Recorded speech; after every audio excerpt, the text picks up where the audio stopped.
श्री राधा वल्लभ लाल की जय, श्री हरवंश महाप्रभु की जय, गुरुजी महाराज की जय, सभी रसकाचार्य की जय। तो पिछले भाग में हमने बताया कि नरसिम्हाश्रम जी को जैसे ही पता लगा, वो दौड़े दौड़े व्यास जी के पास आए और दोनों को बिठा के और उनकी परिक्रमा करने लगे। तो व्यास जी बड़े उत्सुक हुए और बोले कि भैया आप मुझसे बड़े हो और आप ये क्या कर रहे हो। तो बोले कि भाई अभी मैं बताऊंगा, पहले मुझे करने दे। और वह परिक्रमा करते हुए जाप करे जा रहे थे श्री कृष्ण और राधा का। क्योंकि उनके ही अंश स्वरूप जो उनकी हित सजनी हैं, जहां पे ये रस प्रेम समुद्र मिलते हैं, उसका प्रागट्य होने वाला है, जो नरसिंह भगवान ने नरसिम्हाश्रम जी को बताया हो। तो उन्होंने कही कि प्रभु की बंसी तुम्हारी पत्नी के गर्भ में आ चुकी है और बहुत ही जल्दी तुम्हें ये आभास भी होगा। और ऐसे वह उल्टे अपने छोटे भाई को और बाकी बहू को प्रणाम करते हुए वहां से निकल गए। और कुछ दिनान की बात भी ना भई कि अगले दिना तारा रानी की तबीयत बिगड़ गई, उन्हें बमन होने लगो। व्यास जी बहुत घबराए और तुरंत जाके वैद्य को लेके आए। वैद्य ने आते ही नाड़ी देखी और उनसे पूछो खान पान, और वाके बाद में उन्होंने कही कि ये तो शुभ संकेत हैं। तो व्यास जी बोले तबीयत खराब है, स्वास्थ्य सही ना है, और आप कह रहे हो शुभ संकेत है। बोले ये जो वमन हो रहा है, यह आप समझोगे तो आप मुझे इनाम भी दोगे। बोले क्या चीज। तो बतायो कि आपकी पत्नी गर्भवती है। यह सुनते ही व्यास जी रोमांचित हो गए और तारा रानी जो पास में सुन रही कि हे प्रभु, ये अवस्था में आपने हमारी सुनी और हमें यह आनंद प्राप्त होने जा रहा है, यह सोच के उनको मन उद्वेगित होने लगा। तो उन्होंने वैद्य जी से कही कि या को उपाय क्या है, क्या करना है, कैसे करना है, हमारा तो कोई ऐसा अभ्यास ना है। तो उन्हें बोले ना है जामे तो सब कुछ सुगम है, कुछ ना है करना, केवल इतना ध्यान रखियो कि ऊंचे नीचे ज़्यादा चले नहीं बहुरानी, और खान पान की जैसी इच्छा हो साधारणतः खाएं, या में ज़्यादा गरम या ज़्यादा शीतल या ज़्यादा तीखे भोजन को स्वाद ना करें। और कभी कभी मट्टी खाने को भी मन करेगा तो वह समय वंश लोचन वगैरह ले लें। बोले वो बात तो चलो मुझे समझ में आ गई, पर आप मुझे ये बताओ कि अभी तो बमन चल रहा है, इतनी उल्टियाँ हो रही हैं, ये कैसे। बोले आप मेरे साथ औषधालय आ जाओ, मैं पुड़िया दूंगा, जो सेहत से आप चटा दोगे तो वमन भी बंद हो जाएगा और भूख भी खुल के लगेगी। ऐसी बात वैद्य जी से जब बही तो यह बात उनके आस पड़ोस से आई हुई सब सखियन ने सुनी। तो वह वहीं पे गीत गाने लगी और नंद के ललना भये, बड़े बड़े सुंदर सुंदर प्रसंग वह समय के वह लेके गीत वहाँ पे गानों उन्होंने शुरू कर दिया। जब उनके गीत पूरे हुए तो तारा रानी बोली कि कोई मेरी भी सुध लेगो उन स्त्रियों से।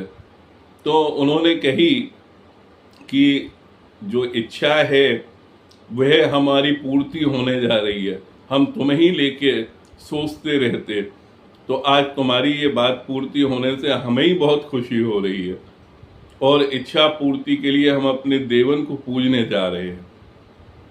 और जब वह स्त्री चली गई हैं और व्यास जी आए तो व्यास जी से तारा रानी ने भी यही बात कही कि भाई अब मेरो भी मन कर रहा है कि मैं अपनी इच्छा आपसे कहूँ।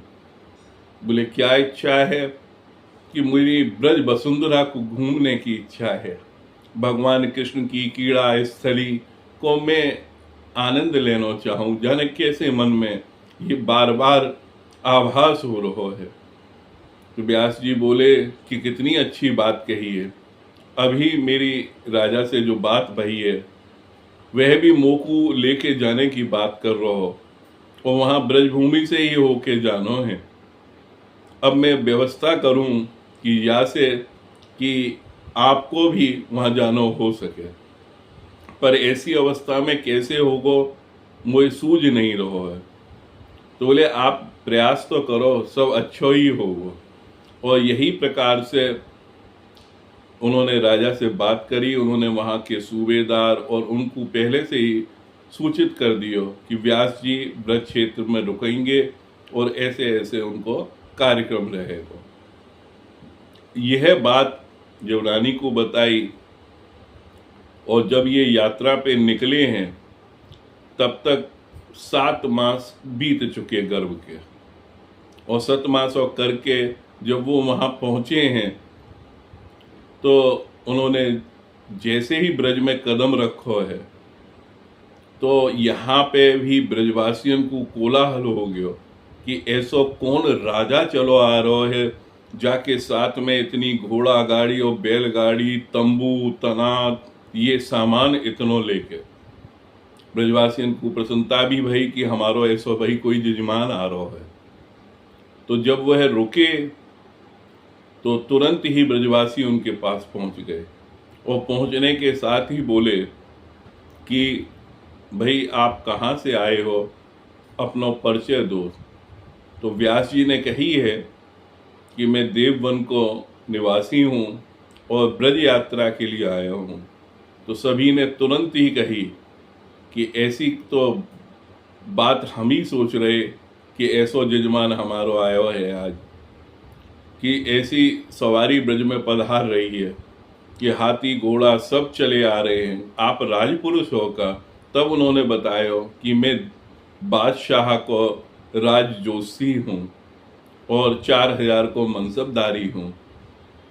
तो ब्रजवासियों को बड़ी खुशी हुई। उन्होंने कहा कि कल सुबह फिर हम आएंगे और आपको पहले यमुना स्नान करा के और ब्रज यात्रा को प्रारंभ कराएंगे।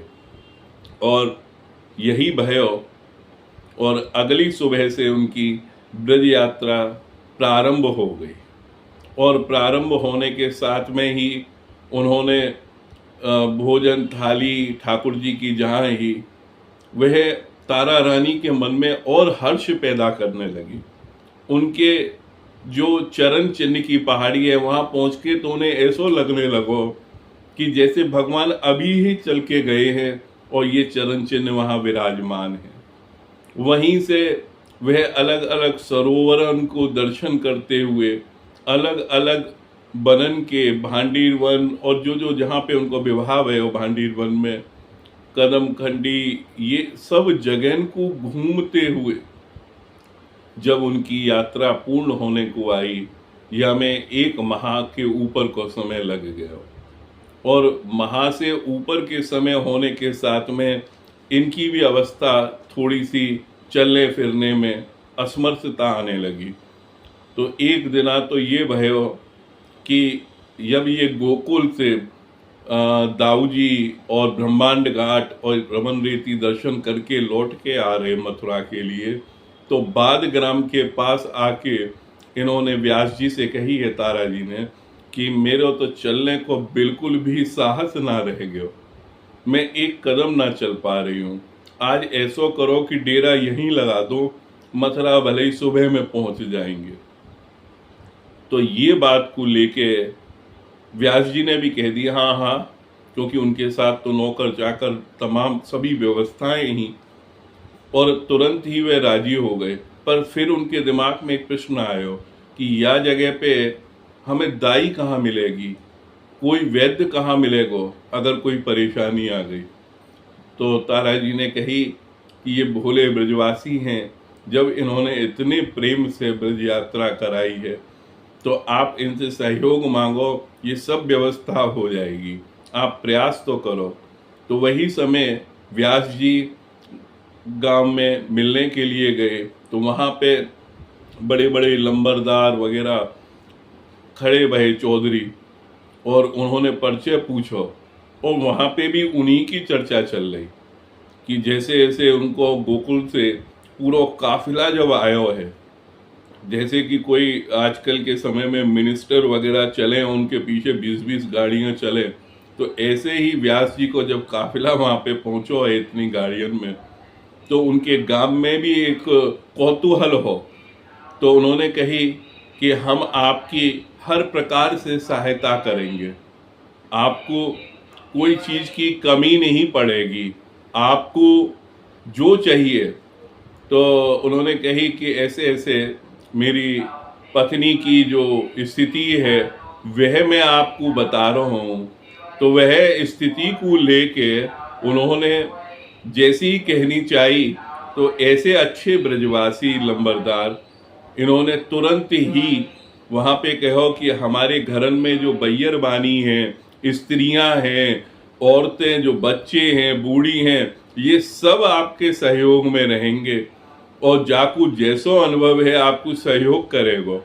और वही वह हो कि वह दिना की बात ऐसी बतामें कि ऐसी सुंदरता हो गई कि या ब्रज क्षेत्र में चौधरी आपस में बात करने लगे कि भाई जहाँ पे धूल उड़ती वहाँ पे नई नई घास सी उगने लगी है, पेड़न पे नए नए कपोल आ रहे हैं, जैसे लग रहा है कि बसंत आ रहा है, जबकि बैसाख को महीना चल रहा है, जाके बाद जेठ आ जाएगा। ऐसी गर्मी में भी सुगंधित समीर बहने लगी, पोखर में जहाँ गंदो पानी हो तो वह सरोवर के समान स्वच्छ जल सो बन गयो है।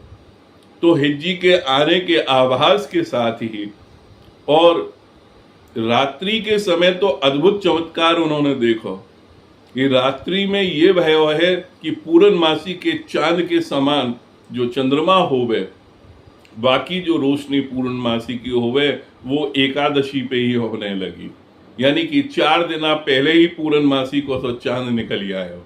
ऐसी मोहिनी एकादशी वैशाख के शुक्ल पक्ष की श्रीहित हरिवंश महाप्रभु को जन्म भयो, और या जन्म की जो बात हमारे मुंह से निकली है, अब हम यहीं पे विश्राम लेना तो ना चाह रहे, पर वीडियो बहुत लंबी हो जाएगी, या की बात हम आगे करेंगे। यहाँ पे तो आप हमारे साथ जोर से केवल बोल लो, जय जय श्री हित हरिवंश, जय जय श्री हित हरिवंश।